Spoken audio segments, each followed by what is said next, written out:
All right, in this short video here, I just want to talk about basically copyrights and trademarks a little bit. Now, before I say anything further, please note that I'm not a lawyer and I don't know anything about that kind of stuff.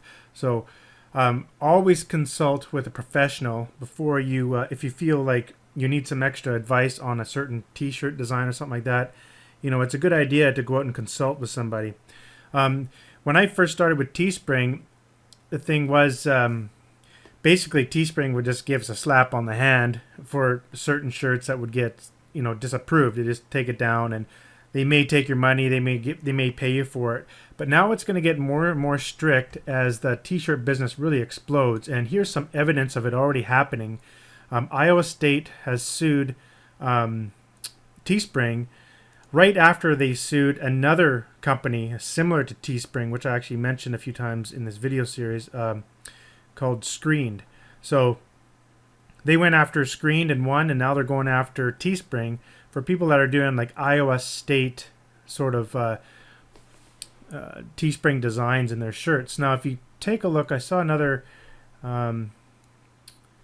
news thing here. This was the actual design they were going after, or one of them, I guess. They talked about many of them that were being in violation of copyright. And you can see that Iowa State waves shirts. Now, probably just having Iowa State in there, I'm not sure if that's copyrighted or not, but I guess this image here is copyrighted. And sure enough, if you go take a look at some copyright sites, I'm going to show you here. Let's take a look. It's going to open up another page. I've got them bookmarked here. The first one,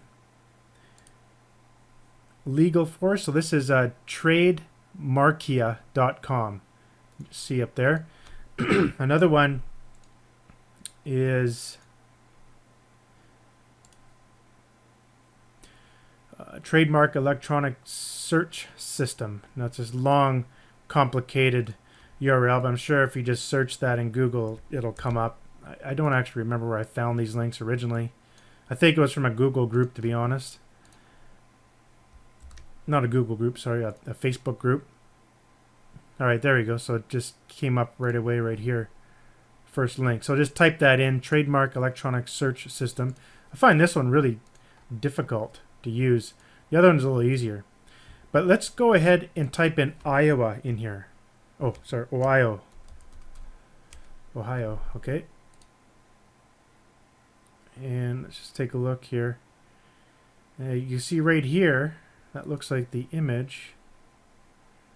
So it looks like it's trademarked. So it's totally trademarked. You can't use it at all. So that's why they went after them for that particular design. But a lot of people are using different things to do with this Iowa State University. I guess it's like the Buckeyes or something like that. I think that's a football team. I'm not sure. I haven't actually worked in that niche for the Iowa State stuff.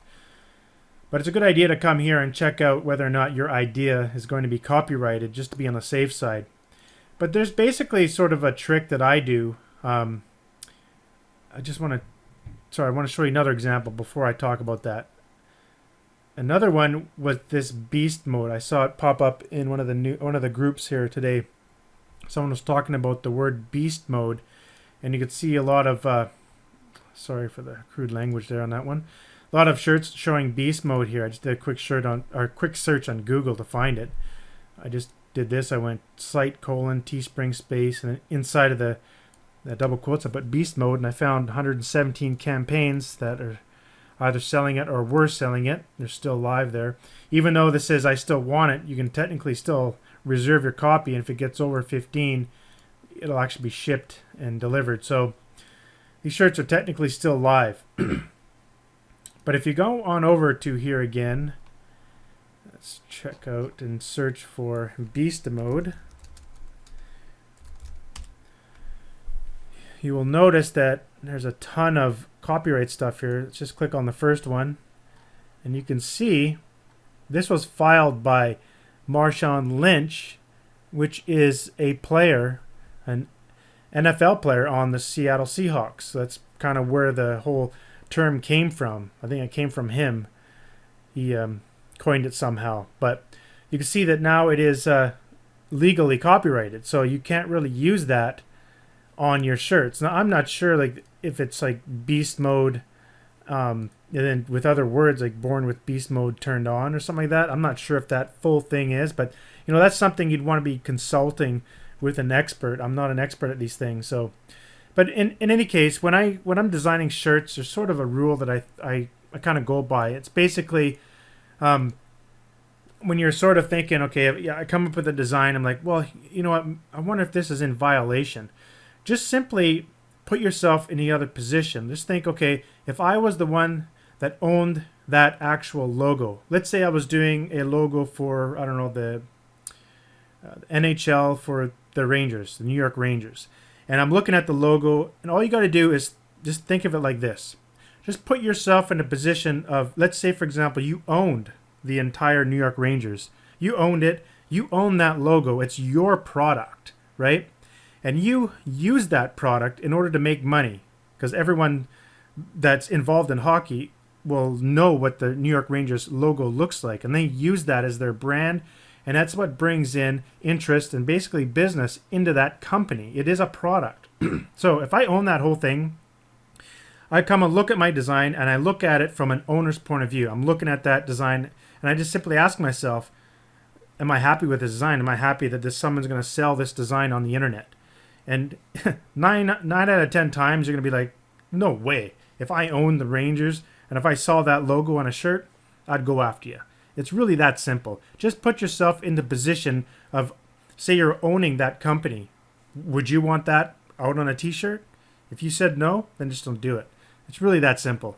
And like I said, I'm no lawyer. I've made mistakes, and I've had several of my shirts shut down, and I learned the hard way. So I haven't lost any money yet, but I'm sure if I get more shut down, they won't pay me. But like I said, I started a little bit a while ago in this game, and at the time, they basically just gave me a little slap on the wrist, and nothing really happened. But you do want to be careful, because it looks like people are starting to really take force on this and take action, I should say, like the Buckeyes there, the Iowa State University.